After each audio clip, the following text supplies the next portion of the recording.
Welcome to Modern Anarchy, the podcast featuring real conversations with conscious objectors to the status quo. I'm your host, Nicole. I tried to keep her quiet, but she's screaming inside of me. I tried to keep her hiding, oh, shut up. I tried to keep her quiet, but she's a wild, wild woman. On today's episode, we have sex and relationship therapist Tom Doctor join us for a conversation all about approaching our relationships with curiosity. Together, we talk about the healing nature of community, questioning the shoulds, and turning our relationship contracts into Google Docs. Y'all, this is a prime episode where we talk about how to have better sex. Tom tells us his best advice, hi fat cat, for good sex. And also just how do we begin communication about our relationships? When should we go to relationship therapy? All of the good ingredients for building a healthy relationship. So thank you, Tom. I think all of y'all are going to enjoy this episode and definitely take something away from it that you can apply to your relationships today, which I love. And I also just realized that someone left a review of the podcast on Apple that I wanted to read because it is so incredibly sweet. It's from student Leah, and it says, boundary crossing, ! Modern anarchy intertwines relationships, politics, societal structures, and more in ways that so few other podcasts are doing. So many podcasts that discuss alternative styles to living relationships often seem to do so in a bubble that ignores social structures or are very aggressive in their views on society. In this podcast, however, Nicole acknowledges the complexities of it all and approaches conversation in such a gentle and open-minded way. I also love the nomination approach to finding speakers. It makes for a really great conversation with people that might not otherwise be heard. Leah, I just want to say thank you. All of the listeners, I'm making this podcast, granted with all of the guests, but all of the editing, the promotion, all of that sort of stuff is me alone in my studio. And so it is just so good to hear such positive words of love and affirmation for all of the work that goes into this podcast. So just thank you, Leah, and thank you to all the listeners that keep tuning in each week. I love you all dearly. All right, y'all, tune in. Well, how are you doing? I am doing well. Yeah? It is morning time. I'm feeling pretty all right. Yeah. Happy Monday. Mm-hmm. Do you have any questions about the podcast? Any questions for me before we roll into anything? Yeah. I guess tell me a little bit about what is the general format structure. I know you said we kind of just talk, have a conversation. Yeah. I think I like to leave it open to what happens naturally. Mm-hmm. Also, whatever the person that's on the space feels like is really important that they want to share with the world. I like to hold space for these conversations. And so I don't want to be the person always directing what needs to be talked about. So typically that means I'm, unless someone comes in with a specifically, I want to talk about this topic, then I kind of ask, what was your history, your story? How did you get into what you're passionate about now? And then, just kind of see what rolls from there. Cool. That sounds great. Yeah. I think in reality too, because I'm studying relationships and polyamory, there's always this kind of, and sex, there's always this kind of underlying current of questions I kind of ask and get more specific about. So it's kind of hard to ignore that. But for the most part, I also just like to sit back and learn about the person before me. Totally. Awesome. Well, yeah, I think I'm ready to dive in. Let's go for it. All right. So then my first question that I'm thinking about is how did you get into the field of psychology? I feel like there's typically a journey story there. Yeah. So I grew up in the western suburbs, very conservative, white, Catholic, don't talk about feelings, don't do anything. And so I kind of really got to see the change that therapy can have. Not only in me, but also once I got into graduate school and got to kind of witness other people. I was also consuming a ton of media around therapy. I was also consuming a ton of media around sort of sex education, which was really important for me because it turns out growing up like in conservative Catholic white suburbs, there's not a ton of like super quality sex education. You don't say. Yeah.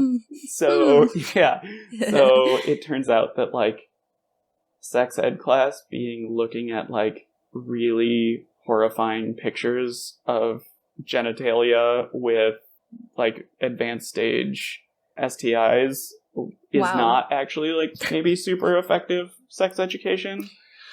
Yeah, it's basically like don't have sex or you will die was the general messaging. And so I did a ton of work around that and like learning primarily through like podcasts, honestly. I had kind of always been interested in gender stuff. Gender it's weird. What I was noticing, because I was working on the west side of Chicago in North Lawndale, it's kind of right on the heroin highway. So yeah, there's a lot of gang involvement. And what I was noticing was how much of the sort of like stereotypically masculinity stuff was creating barriers to motion in therapy, and specifically creating barriers to sobriety. Wow. And so I kind of built this curriculum, and it was very much like process oriented around like, what does it mean to be a man? Yeah, how do we investigate manhood and what it means to be a man, and how do we redefine masculinity in a way that works for us and like moves us towards our goals, rather than all of the messaging that may be antithetical to that. Masculinity is so easy to become invisible when you're not thinking about it, that it's like, no, this is just how it is. I think naturally, because of all the sex ed and all the kind of like investigating kink and non-monogamy, I kind of naturally became the place that those referrals would go to. Sure. And so kind of organically started to work with a lot more folks that were exploring non-monogamy in different ways and sort of pushing on the edges of sort of quote unquote alternative communities. And so that was really great. And I was like, this is awesome. And I still like really feel like I'm vibing with queer people primarily. And so it turns out that working almost entirely with queer and trans folks, you get really good at that work, and you also see a lot of different presentations that you might not working with a general population. So there is a really high rate of non-monogamy and kink involvement in queer communities. This is very well documented in all sorts of research. I also, while I was at Howard Brown, I was like, how do I do that same thing of building group programming that I did when I was at the rehab, but tune it more towards queerness, turn it outside of conventionality? I built Genderfuck, which is which is a pretty radical questioning space. So folks that are like, well, gender is weird for me, but like I don't know if I'm like trans enough in order to go to the trans groups, or I don't know if I'm like, I don't know if I like get to have this label, or it's like kind of, I know gender's weird and stuff, but like I'm probably not a woman, so like I don't think I should probably call myself trans. Right. And so I kind of like conceptualized Genderfuck as a space that would get to be bring your questions, bring your mysteries, bring everything that is weird and awkward, and we'll talk about feelings. Yeah. What it turned into eventually was, it really became a community group where it was like, hey, come have access to this community, and y'all are the intervention. Like, y'all are doing the actual work. Sure, I'm like the person that starts the Zoom room, and other than that, like the actual therapeutic intervention is just connecting the pieces, because there is no wisdom that I have to share that isn't better shared by community. And so that is really where the like magic of that group came from. Was a bunch of folks bringing their struggles, bringing their successes, and being in community together. Mm-hmm. Yeah, wow. Over this whole course of time, I went back to school Mm-hmm. for sex therapy at University of Michigan, because that became something that I had identified was like talking about sex and talking about relationships. Like, those are clients that I really thrive with. And that is the work that feels amazing to do. And so, Mm-hmm. like, I remember all the way back to graduate school, listening to other clinicians talk about sex, they would get so uncomfortable. And I was like, when sex enters the room, I'm like, cool, let's dive in. Like, how do we lean forward into this? While also obviously, like, acknowledging hangups, acknowledging that it's taboo, acknowledging that there, like, might be a lot of very good reasons that a client might not want to lean into those conversations. Right. But, like, how can we, as therapists, not be the ones shying away? Yes. Yes. I love your whole path, right? It's not this direct linear, I knew exactly what I wanted to do and just did it. It's this whole winding path of, starting from philosophy to psychology to the substance to the gender to coming in to eventually through all these different pieces, you're finding like the little threads that give you that meaning and feel alive for you, that passion, right? And so it's so exciting. I feel like such a real reflection of the fact that when we're figuring out our paths, it's never linear. It's always that piece of, I tried this hat on and it didn't really feel great, but I liked this. And then you keep doing that until you can find something that really resonates with you. So it's so exciting that you're in a place now that like brings that full aliveness to your work. Yeah. I mean, it's been huge, and yeah, just like you said, it has been kind of a winding path, and now I'm like really into doing a lot of sex therapy, doing a lot of relationship work, doing a lot of supervision, and so those are the things that light my fire now, and so that's kind of where I'm leaning into, and I think that's kind of like a thing that I would encourage folks to do, is to reflect on not like what do I need to do, but like what is the thing that I actually look forward to doing. Yes. And obviously like there's other things that you have to do, but like where are the places that I'm really connecting? Exactly.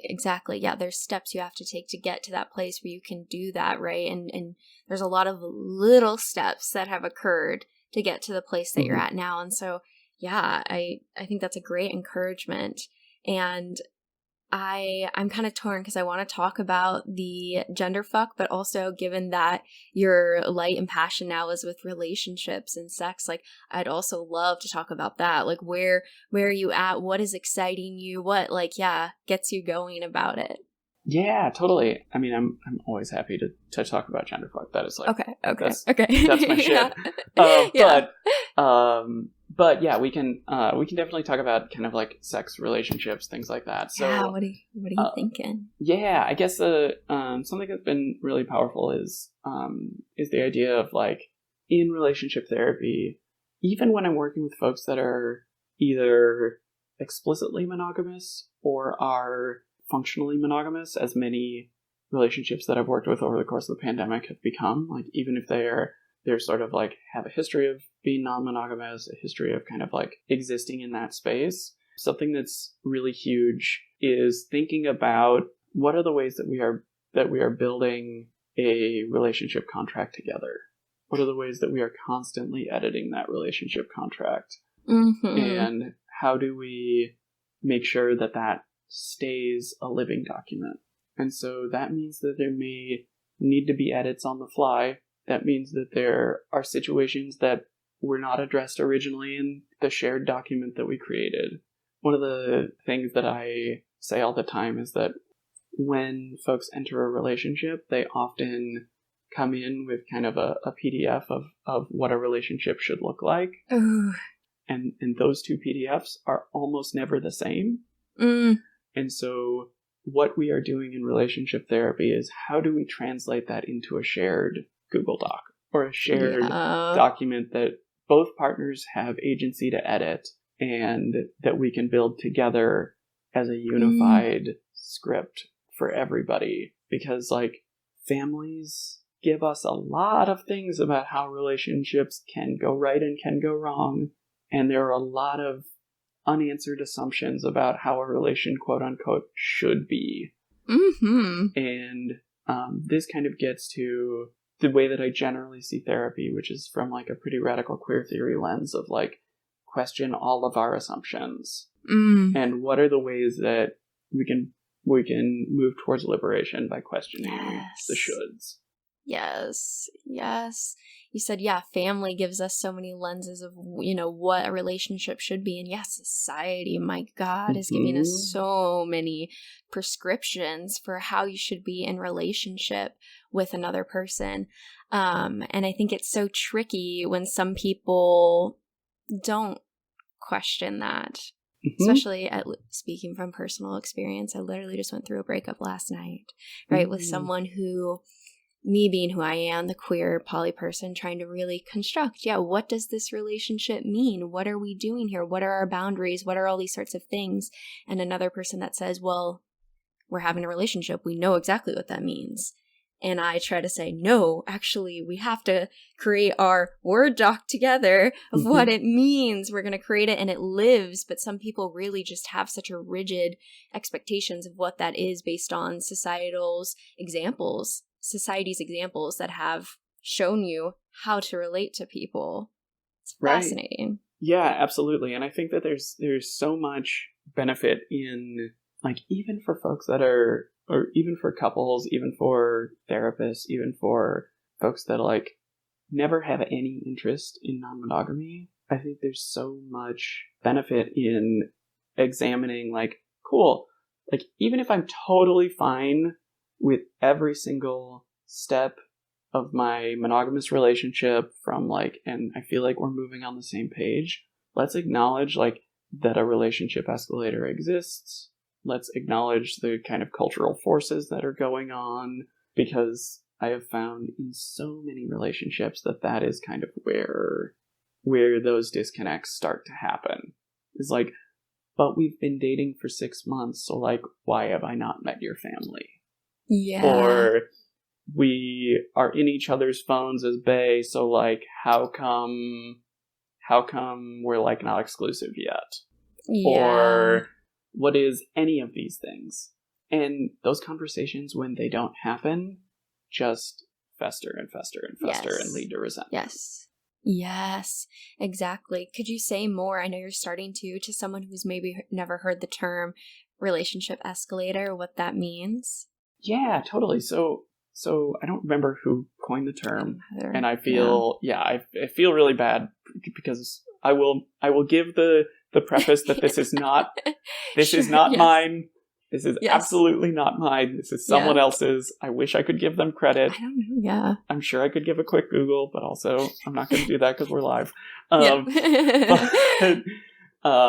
yeah, the relationship escalator is basically this idea that societal structures, I think anytime we use the word society, it is often like there are fucking a million societies. Like, what society are we talking about? But there's a certain sort of mainstream sense that relationships ought to be moving forward. So like, one of the reasons that someone might break up is, oh, I really like this person. We have a lot of fun together, but like, I just don't see it going anywhere. And so that's an example of escalator thinking, where it is the assumption that a relationship's value depends on the future of moving towards a certain goal. Yeah. Damn. And so the relationship escalator is kind of this invisible pathway by which there are assumptions of where you should be at certain points, and that a measure of relationship strength is relationship longevity.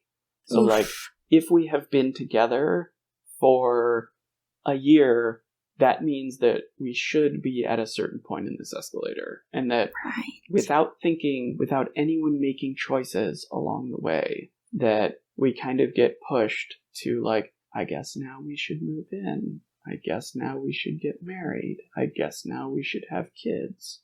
I guess now we should, so on and so forth, all the way until death. And so the relationship escalator is really an understanding of the way that these social pressures push us forward without our making conscious decisions of whether or not we want to make those decisions. Exactly. I feel like that's the big piece is like, is this conscious, right? Mhm. Because society tells us that if you're not married, have your 2.5 children and your white picket fence, then yeah, is this a good relationship? If you don't make it till the end of your life with, in a marriage with that person, then you failed, that relationship failed. We use that sort of language, right? Exactly what you're talking about, that the quality is so deeply linked to the longevity of a relationship.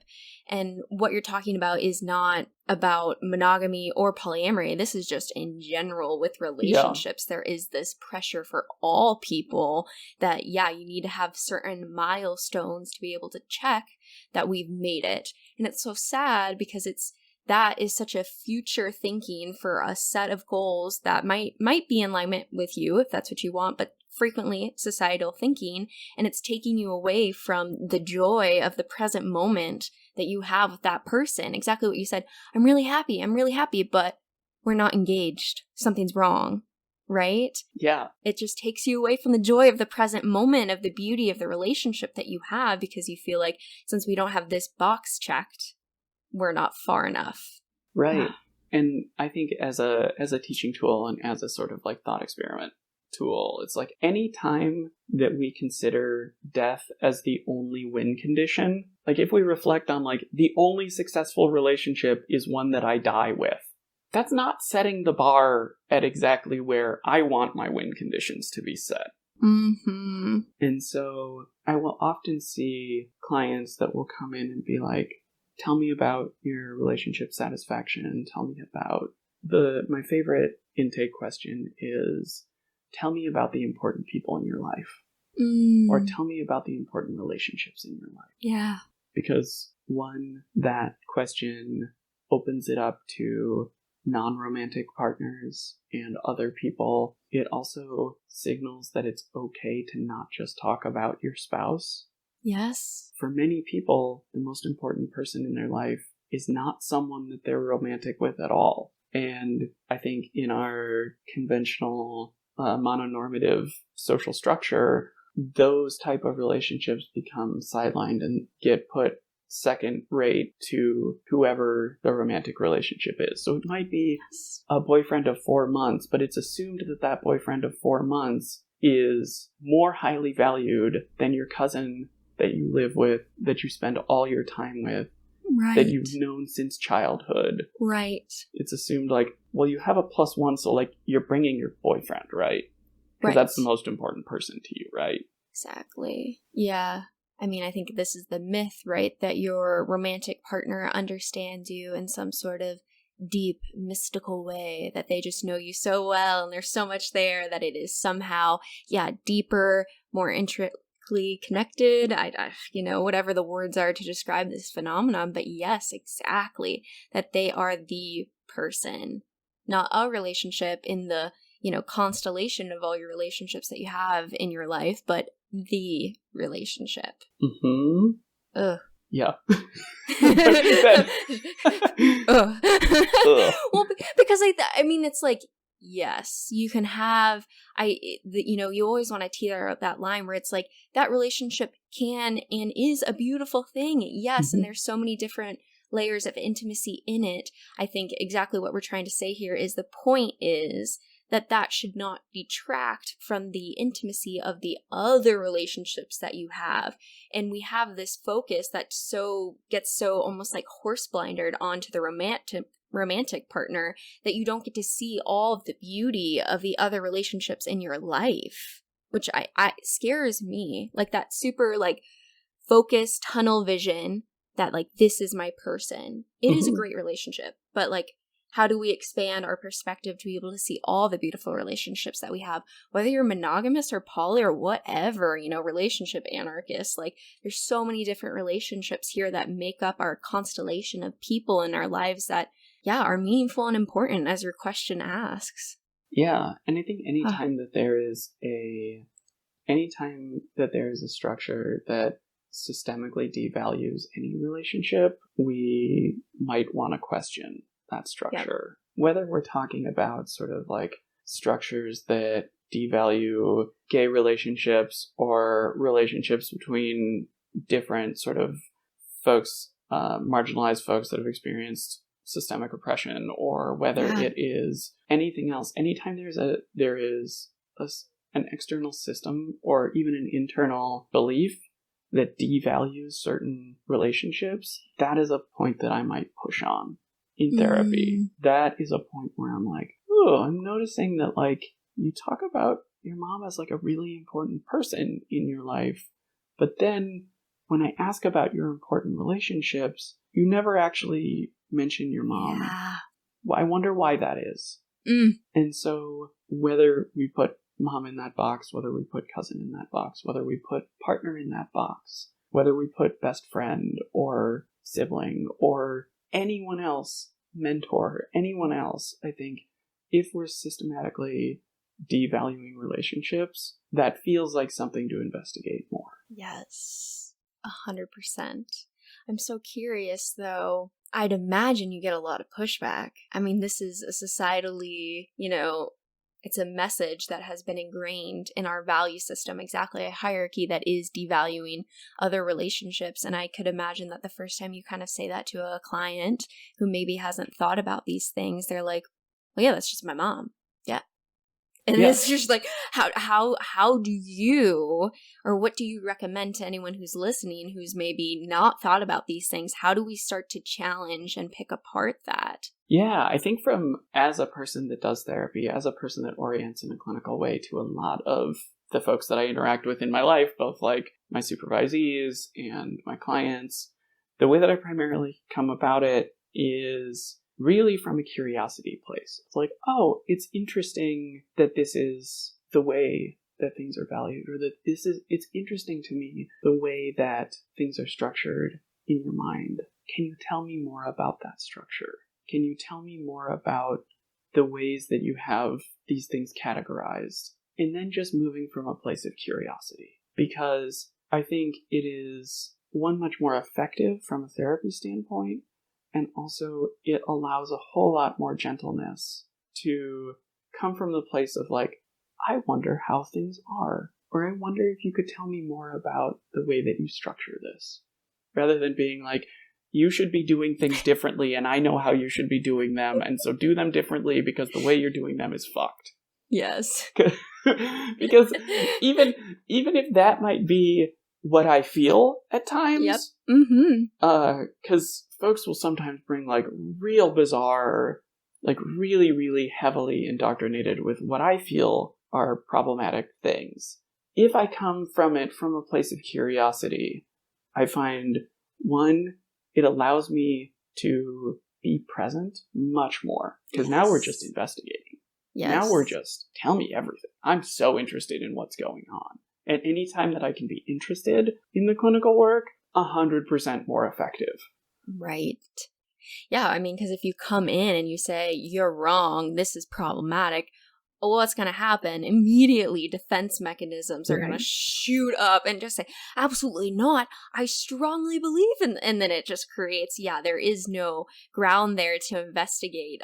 When you come in with curiosity, it's more like, how can we tend to this garden? Let's see what's down here in the soil. We want to grow some fruit here. Okay, well, let's see what we have underneath. Is it rocks? Is it, weeds? Like, maybe we can pick out slowly. But if you try and bulldoze, that's never going to open a person up to explore these things. And I mean, I think what we also want to do is, build curiosity about ourselves, right? So like in that space, you're building that with your clients, so then they can come home and throughout the other, hours of their life outside of the therapy room, hopefully they're questioning themselves and saying, where does this come from? And do I like this thing that I've been holding on to and using to guide my understanding of the world and my experience? Does this serve me anymore? Yeah, that sort of curiosity, that openness allows for a different type of gentleness. And anytime that I'm doing therapeutic work, I'm thinking, how can we do this from a gentle place? How can we do this from a place that allows more opening and more flourishing and more care? Because our beliefs are often there. Everything that we do is there for a reason. Often. And so, are our beliefs there because they have been handed to us?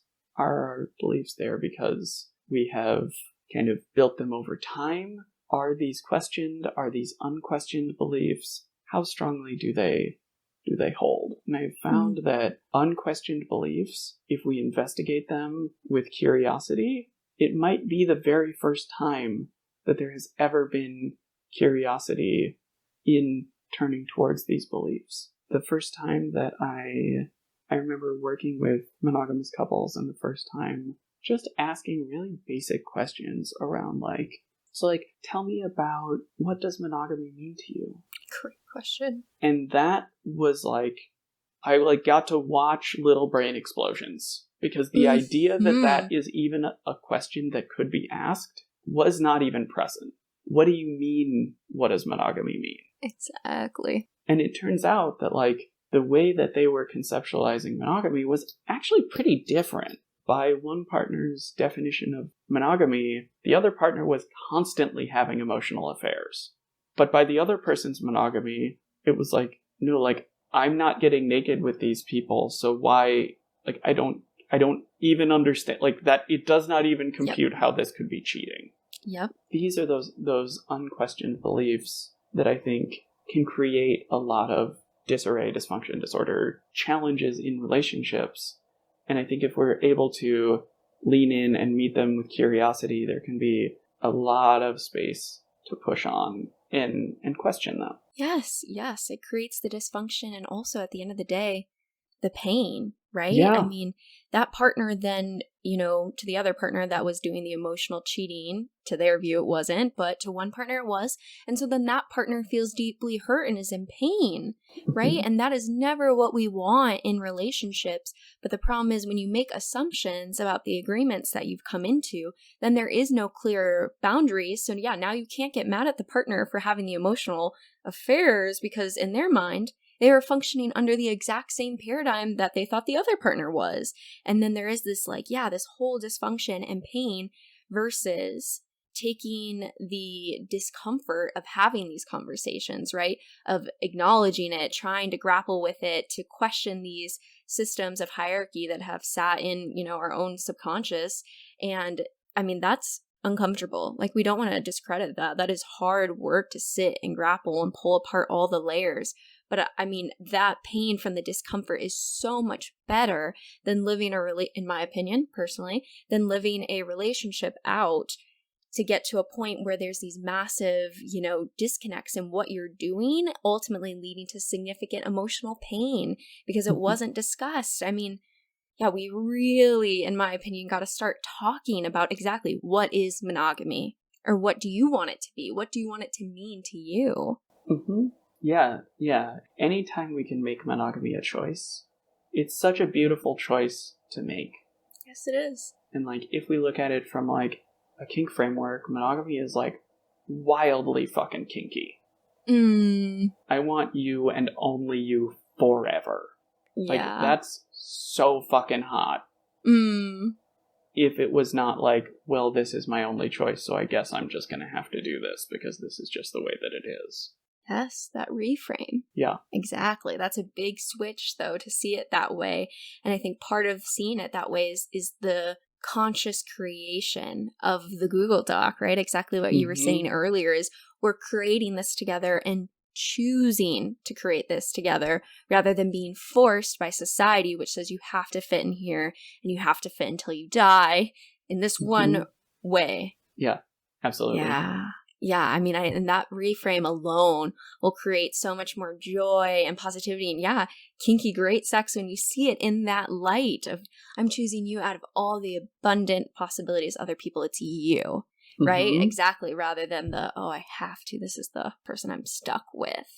That reframe is so different. Yeah, and it leads to very different conversations about relationship. I'm constantly thinking about the importance of the narratives and the frames that we look at everything, because at the end of the day, that's what makes up our experience, right? And it's just so wildly powerful, the concepts that we use in our brain to describe our experience, to describe our relationships. And do you feel I know we talked about a lot of different things today. I always like to hold a little bit of space towards the end in case there was something that you're damn, we didn't hit on this, and I wish we would have. and now I'm going to be upset. No, you're like, no, that's fine. No, I mean, honestly, like, yeah, if there's anywhere else that you wanted to go, I'm happy to go there. If there is anywhere, if you feel summation, I feel totally good.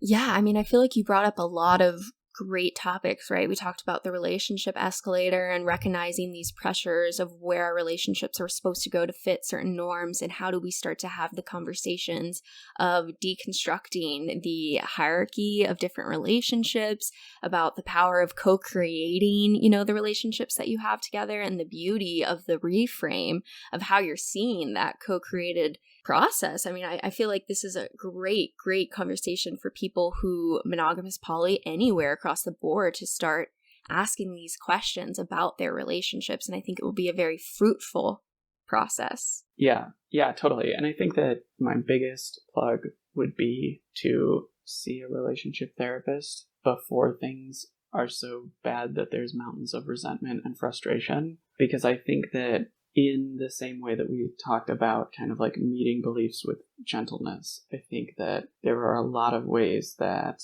over time in relationship, when we feel like we are unheard, unseen, feel like our partner is not on the same page or is working against us, or that the things that I value are not valued in the relationship, as those things get further and further down the road, the more challenging it is to address them. Yes, completely. I feel like Esther Perel is always talking about the fact that people come into couples therapy as the last, like, it's the exit of the relationship sometimes, rather than the building. And I wish we could normalize, couples therapy when there's no problems. Right. I will say that, like, I disagree with many things about the Catholic Church as a person that grew up very Catholic. One thing that I actually really like is that in order to get married in the Catholic Church, you have to go to all of the things that happen in the actual pastoral counseling, like, not 100% on board. But the fact that you have to go to like 8 weeks of premarital counseling ahead of getting married is like, what a cool idea. Why do we only normalize relationship therapy when it's like we are beyond our breaking point? We couldn't possibly do this alone. So I'm gonna, as a last ditch effort, threaten that I'm gonna leave if we don't go to therapy. Yep. Like, what a terrible time. Because, like, it's so hard to build a unified goal when you're already that far out. Yeah. Oh, 100%. And that is the thing that is needed above all else to do effective relationship therapy, is like, can we have a unified goal? And can we work together? Yeah. Part of the issue is that we haven't normalized therapy. You know, it's getting better, even just for individual therapy. The concept of going not when you're feeling suicidal or other things, but just because there are aspects of your life that you want to process through and get better at showing up in the world, right? We have such this negative framework where you have to be flat on your face, falling apart to be able to go to therapy. And I hope we're changing as a society now, where we can recognize that you can be a functional person and still have a lot to process up here. Still have a lot that is beneficial to unpack in a therapy room. And I hope as time progresses and more conversations like this happen, relationships will take that same space, right? Where we can recognize, oh, yeah, we can come here because we want to work better on communication. We do a great job now, but we want to do an even better job. And let's lean into that. I know it's a privilege to be able to have the, resources to do therapy, but I think if you have them, then hell yeah, let's normalize that and get that going.